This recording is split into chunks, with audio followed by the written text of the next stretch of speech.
તારીખ 26 જાન્યુઆરીના રોજ પ્રાથમિક શાળામાં 75માં ગણતંત્ર દિવસ નિમિત્તે ધ્વજવંદન કાર્યક્રમ યોજવામાં આવ્યો હતો, જેમાં ગામના સૌથી વધુ ભણેલ દીકરી રુચિતાબેનના હસ્તે ધ્વજવંદન કરવામાં આવ્યું હતું।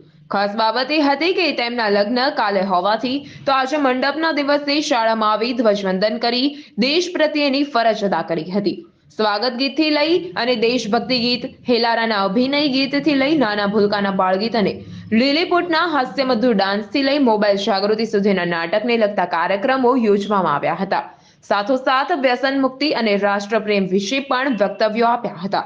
આ કાર્યક્રમને સફળ બનાવવા શાળાનો સમગ્ર સ્ટાફ, ભૂતપૂર્વ સરપંચ મુકેશભાઈ, સ્થાનિક અગ્રણી અશ્વિનભાઈ અને ધવલભાઈએ ભારે જહેમત ઉઠાવી હતી। જગદીશ અદવારિયું, મહાદેવ ન્યૂઝ, ગીર સોમનાથ।